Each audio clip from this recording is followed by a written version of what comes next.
Hello friends, कैसे हैं आप दोस्तों। क्लास शुरू करने से पहले आपसे निवेदन है कि यदि आपने Asian institute of fire safety के यूट्यूब चैनल को अब तक सब्सक्राइब नहीं किया है तो अभी कर ले, ताकि फायर सेफ्टी से संबंधित जानकारी आप तक पहुंचती रहे। हेलो फ्रेंड्स, आज का हमारा टॉपिक है duties of safety officer. Duties of safety officer, duty का मतलब होता है कर्तव्य।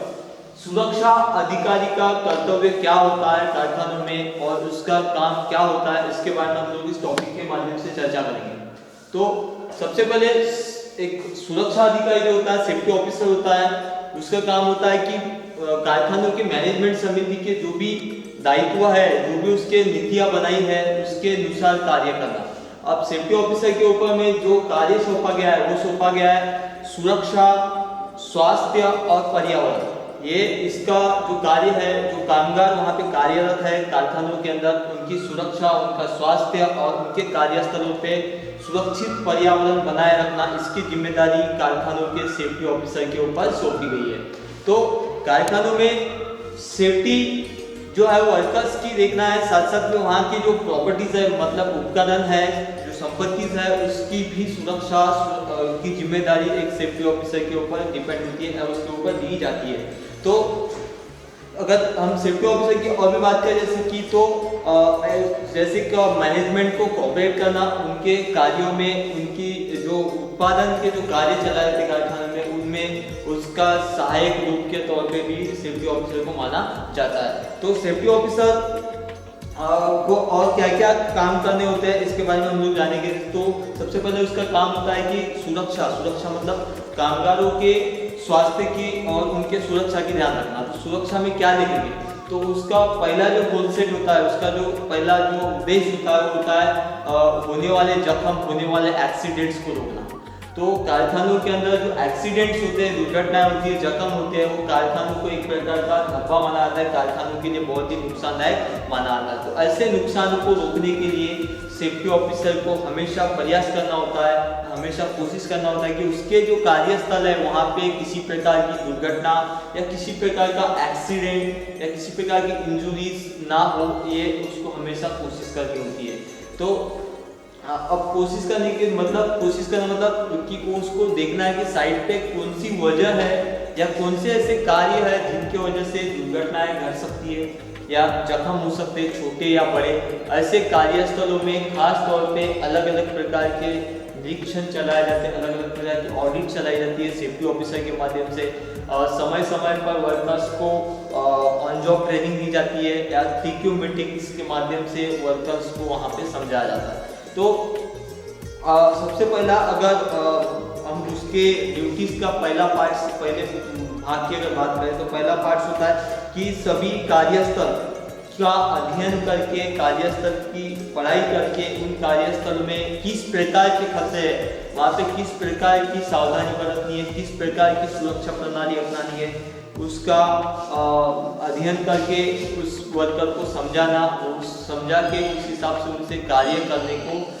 बताना, इस प्रकार का पहला काम होता है सेफ्टी ऑफिसर का, कि उनको किस प्रकार से कार्य को पूरा करना है सुरक्षा के साथ। अब दूसरा जो कार्य है कि जो कार्यस्थल है, उनकी जो कार्य की जगह है, वहाँ पे क्या उनको और भी आदेश दिए या उसके जो सुझाव होते हैं क्या होते हैं कि उनको वैयक्तिक जख्म कैसे रोकना है। मतलब जो जहाँ पे वो कार्य कर रहे हैं, वहाँ पे जो उनके काम में खतरे हैं, उसमें वो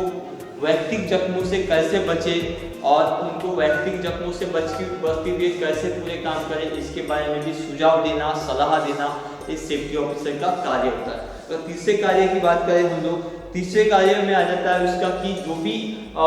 सुरक्षा के साधन, जैसे पर्सनल प्रोटेक्टिव इक्विपमेंट्स जो स्टोर डिपार्टमेंट या परचेस डिपार्टमेंट में लाए जाते हैं, उनकी जांच करना। बहुत सारे समय में क्या होता है कि जो कंपनी से बनके जो PPEs आती है, पर्सनल प्रोटेक्टिव इक्विपमेंट्स, उसमें भी कुछ खामियां हो सकती है। तो खामियां ना हो इसलिए क्या करना चाहिए, सेफ्टी ऑफिसर ने सबसे पहले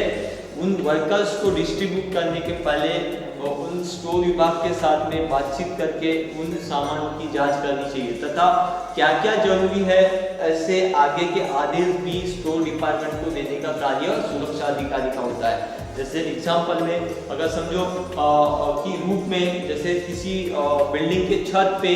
जैसे पतरे वाला छत होगा उसमें अगर कार्य करना हो तो उसमें किस प्रकार की पीपीई लगेगी, किस प्रकार का पीपीई की जरूरत है, इसका अगर अपने पास स्टोर में नहीं है तो उसको मंगाने के लिए भी क्या करना पड़ेगा, सेफ्टी ऑफिसर को ही कोशिश करना पड़ेगा या है उसका ही कर्तव्य होता है। उसके बाद तीसरा अगर उसका काम करें उसका काम जाने हम तो प्लांट में निरीक्षण करना,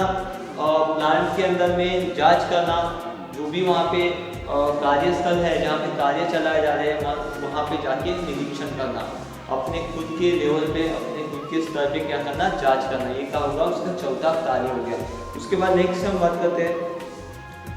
सेफ्टी इंस्पेक्शन करते दौरान, अगर सेफ्टी इंस्पेक्शन करने के बाद सेफ्टी ऑफिसर को कुछ मुद्दे वहाँ पे मिलते हैं, जैसे एग्जाम्पल में कोई अनसेफ कंडीशंस वहाँ रहती है या कोई अनसेफ एक्शन कोई करते पाया जाता है, तो ऐसे कार्यस्थलों में इम्प्रूवमेंट लाना, वहाँ पे इम्प्लीमेंटेशन करवाना, ये भी जिम्मेदारी सेफ्टी ऑफिसर की होती है। साइट पे जाके निरीक्षण करके निरीक्षण में निकाले गए मुद्दे को, निरीक्षण में निकाले गए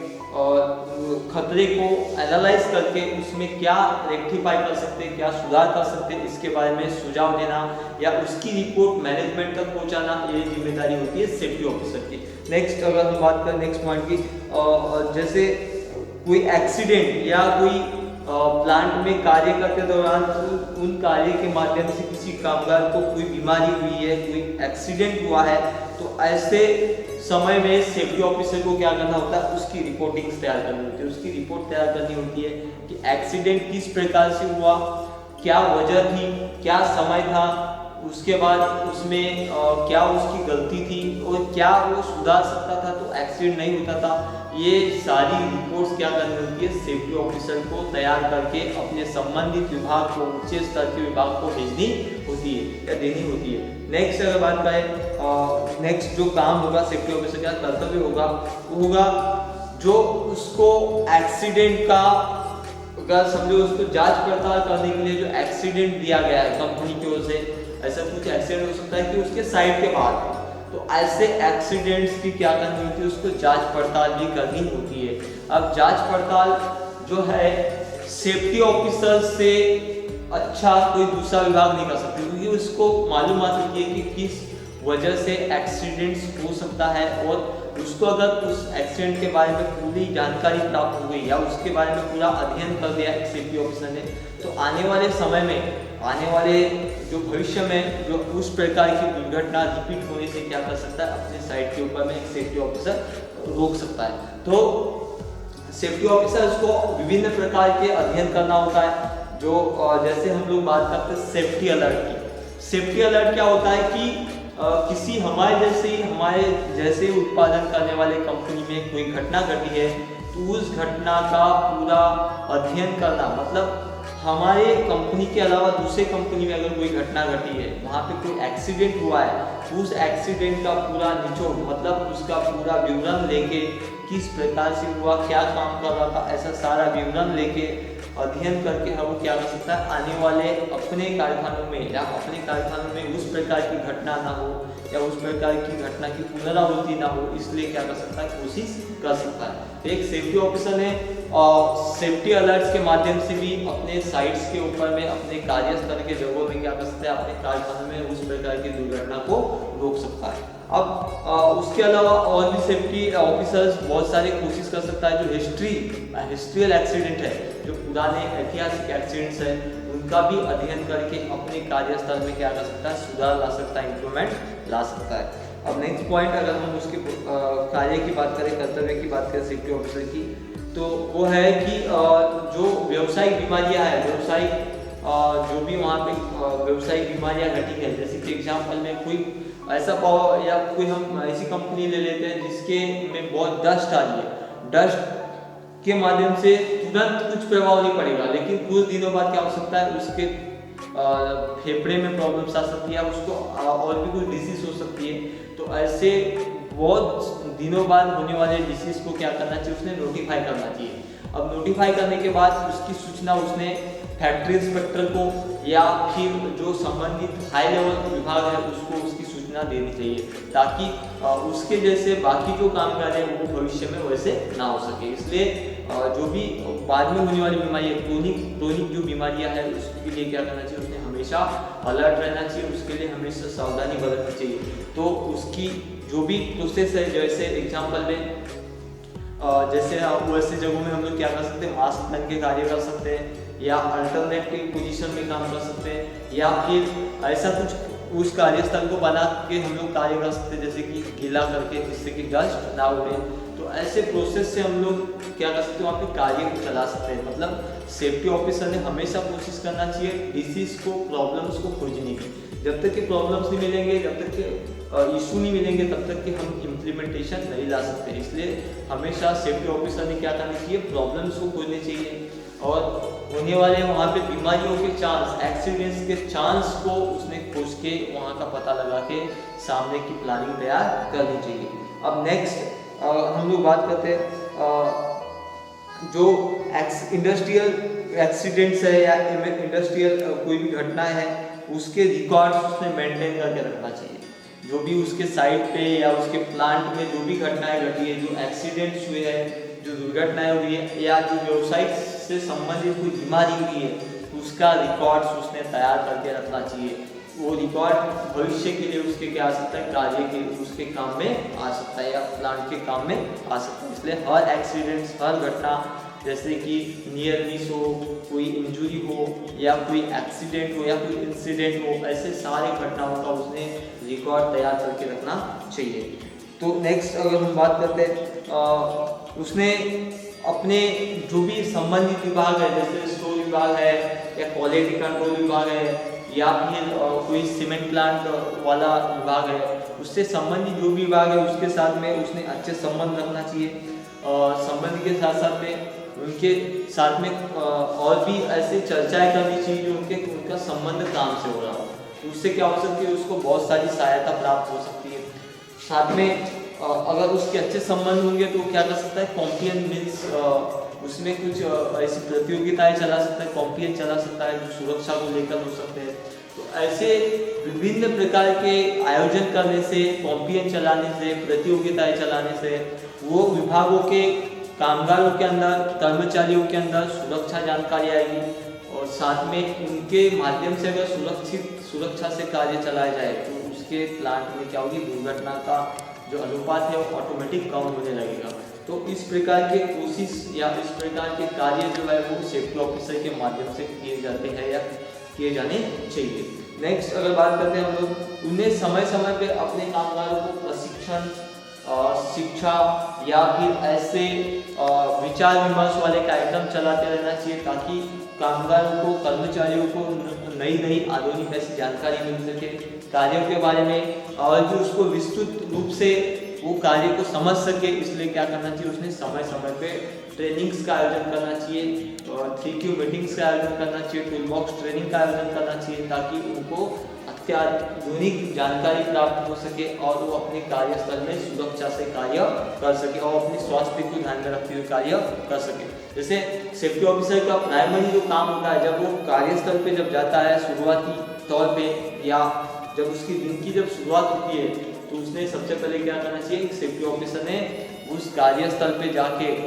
या तो टूल बॉक्स ट्रेनिंग देनी चाहिए या तो फिर सेफ्टी ट्रेनिंग देना चाहिए, जो उस दिन के कार्य से उसका संबंध हो। तो उससे क्या होता है कि कामगारों में शिक्षा जो है उसके बढ़ोतरी होती है और वो निपुण होते, कुशल होते हैं, जिससे कि उनके में दुर्घटना होने की संभावनाएं कम होती है। तो इस प्रकार से सेफ्टी ऑफिसर क्या कर सकता है, अपने कार्यस्थल में सुरक्षा को प्रभावशाली कर सकता है और स्वास्थ्य को अच्छे से स्वास्थ्यवर्धक रखकर कार्य करवा सकता है। और अगर हम पर्यावरण की बात करें, पर्यावरण को प्रदूषित होने से भी सेफ्टी ऑफिसर रोक सकता है अच्छी तरह से। वो कैसे, जैसे एग्जाम्पल में अगर समय समय पे अगर वो जैसे पर्यावरण को लेके या वहाँ का जो वातावरण है उसको लेके अगर जांच करता है या इंस्पेक्शन करता है तो उसमें भी सुधार लाया जा सकता है। अब इंस्पेक्शन में क्या इंस्पेक्शन करेगा, जैसे कि कामगार होंगे या फिर एम्प्लॉयज होंगे, वो जहाँ पे लंच कर रहे हो या जहाँ पे वो ज़्यादा अपना टाइम स्पेंड कर रहे हो, ऐसे जगहों में क्या करना चाहिए, निरीक्षण करना चाहिए, ताकि उनका जो खाने के बाद में जो भी वेस्टेज पदार्थ है या उनका जो वेस्टेज निकला हुआ फूड है वो कहीं उन्होंने ऐसी जगह तो डाल के नहीं रखा है जहाँ पे गंदगी हो रही हो, या जहाँ पे वो पानी पी रहे हैं, पानी की जहाँ पे सुविधा रखी हुई है वहाँ पे कोई गंदगी तो नहीं है, या जो उनका कार्यस्थल है वहाँ पे ऐसी कोई मशीन तो नहीं है जिसके माध्यम से बहुत ज़्यादा प्रदूषण निकल रहा है। तो ऐसे जो पर्यावरण को प्रदूषित कर सकते हैं ऐसे भी कंटेंट को, ऐसे भी मुद्दों को खोज के क्या कर सकता है, वो अच्छी तरह से पूरा करवा सकता है। अब ये कब पूरे होंगे, जब वो जाके निरीक्षण करेगा, एनालाइज करेगा और उसको एक मुद्दा बना के उसको पूरा करेगा, तब ही क्या हो सकता है, पर्यावरण को अच्छे से या फिर कोई भी सेफ्टी हो या फिर हेल्थ हो उसको अच्छी तरह से सुधार सकता है। जब तक कि वो जाके एनालाइज नहीं करेगा, एनालाइज करके उसको रेक्टिफाई नहीं करेगा, इम्प्लीमेंटेशन नहीं करेगा, तब तक कि वहाँ का कार्यस्थल को सुधारना पॉसिबल नहीं है। इसलिए हमेशा एक सेफ्टी ऑफिसर को कोशिश होना चाहिए कि वो जाके क्या करे, एनालाइज करे, मूल्यांकन करे और मूल्यांकन करके उसमें इम्प्लीमेंटेशन लाए, उसमें इम्प्रूवमेंट लाए, तभी जाके क्या हो सकता है, वहाँ का कार्यस्थल, उसके जहाँ कार्य चलाया जाता है ऐसे कार्यस्थल को सुधारा जा सकता है। इस टॉपिक के माध्यम से हमने सेफ्टी ऑफिसर के कार्य देखे या सेफ्टी ऑफिसर की जिम्मेदारी देखे, कर्तव्य देखे कि क्या उनका क्या काम होता है, क्या कार्य होते हैं। तो इस टॉपिक के माध्यम से हमने ये चर्चा की। अगले टॉपिक में हम लोग दूसरे अगले क्लास में हम लोग दूसरे टॉपिक के ऊपर में चर्चा करेंगे। Thank you. और आगे ऐसा ही एक फायर सेफ्टी से संबंधित टॉपिक लेकर फिर से हाजिर होंगे। तब तक के लिए गुड बाय। जय हिंद, जय सुरक्षा।